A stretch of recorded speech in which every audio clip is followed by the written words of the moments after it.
Hey guys, welcome back to another video. Today we're going to be getting Windows Whistler in VirtualBox. So what you want to do is hit New, call it Windows Whistler.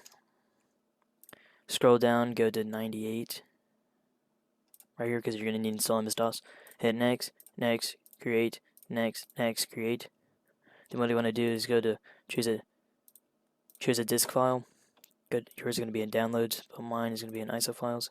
Click on Disk 1 Setup, then hit Start.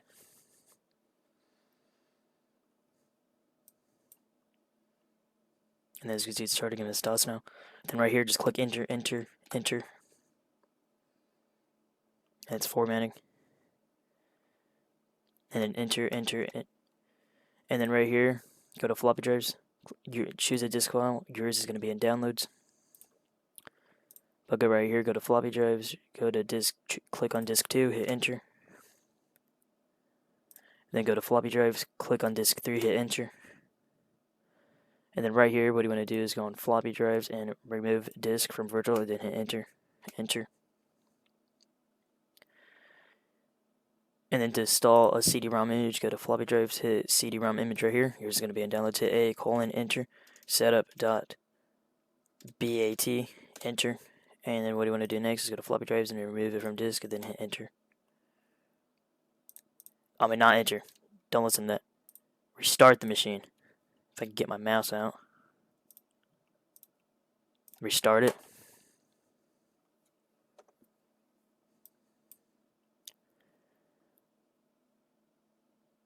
And then right here, what you want to do is get your Windows Whistler ISO. Yours is going to be into the disk file and download right here.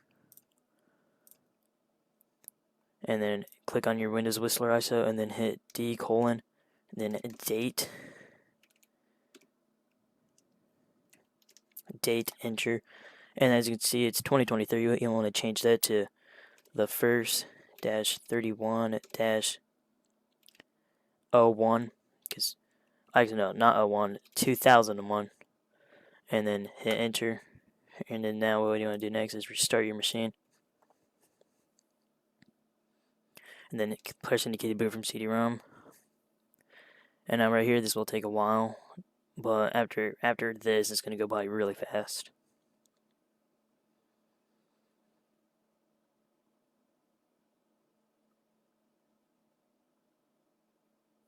Now you want to do is hit enter, enter, hit F8, I agree, and then delete the MS-DOS partition because we do not need it anymore. Hit L, delete, and then enter. Then format as NTFS system. Now setup is formatting. That should go by extremely fast, which it did. And now it's going to copy files, which are also going to go by really fast.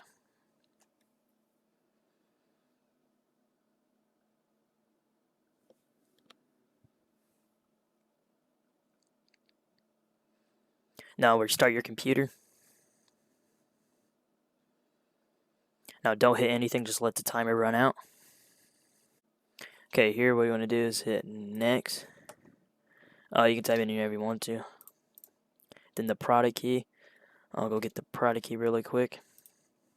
And then hit next. And you can type in a password if you want, I'm not. And then as you can see, when we change the date in the BIOS, it is saved on Windows 90, not 98, Windows Whistler. So that's why it works. And then now it's just going to install network, and it's doing typical settings. You can do custom, but I recommend doing typical. Then hit next, and then next.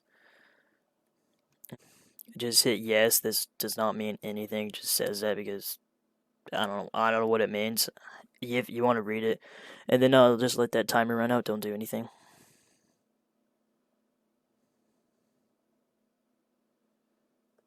And then hit yes, yes. And now we're going to get the out-of-box experience, as you can see. And if you want the full screen, just hit right Control C and then hit switch, and then this little square up here.